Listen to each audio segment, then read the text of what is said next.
ஒரிசாவில் நெல்லுக்கு 3100, சத்தீஸ்கர்ல நெல்லுக்கு 3100, இங்க 2350. நம்ம என்ன சொல்றோம், இந்தியா பின்னாடி இருக்கு, தமிழ்நாடு வளர்ந்துருச்சுங்கிறோம். ஆனா வேளாண்மை பொறுத்த வரைக்கும் மற்ற மாநிலங்களை காட்டிலும் தமிழ்நாடு மிகவும் பின்தங்கி. தமிழக பட்ஜெட், வேளாண் பட்ஜெட்லாம் ஹெல்ப் பண்ணலையா தொடர்? இது வேளாண் பட்ஜெட் 5வது பட்ஜெட். இந்த பட்ஜெட்டால என்ன மாற்றம் வந்திருக்கு? ஒரு ஒயிட் பேப்பர் வைங்கன்னு சொன்னோம், ஒரு ஆய்வறிக்கை வைங்கன்னு சொன்னோம். சராசரி 30,000 கோடிக்கு பக்கத்துல பூராமே மானிய திட்டம்.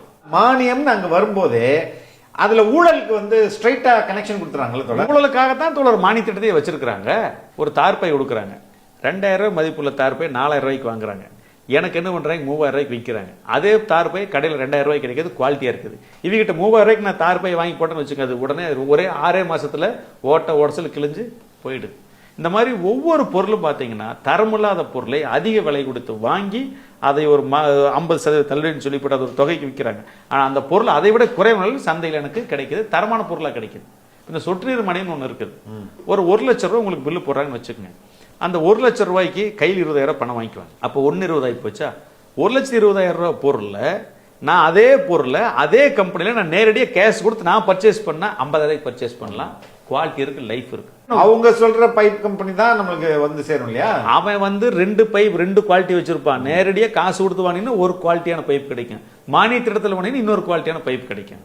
அப்ப மானிய திட்டத்தில் நம்மளுக்கு என்ன கிடைக்கும்? பைப் 2 வருஷத்துக்கு கூட வராது. ஆக கடுமையான ஊழல்.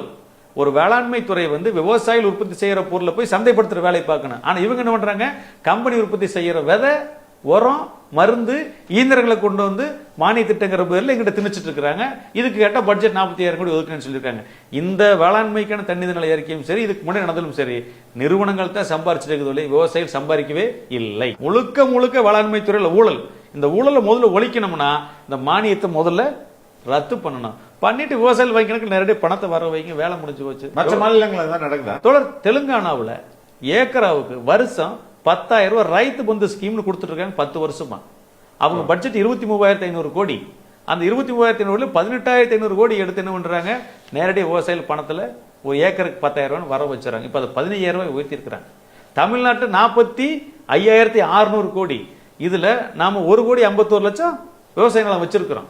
ஏக்கருக்கு பிரிச்சு கொடுத்தோம்னா ஒரு ஏக்கருக்கு 20,000 ரூபாய் பிரிச்சு கொடுக்க முடியும். வருஷத்துக்கு 30,000 கோடி தான், மீதி 15,000 கோடி இருக்குது. 30,000 கோடி விவசாயிக்கு நேரடியாக அவங்க வங்கி கணக்கில் பணம் போகும்போது கிராம பொருளாதாரம் எவ்வளவு உயரும்.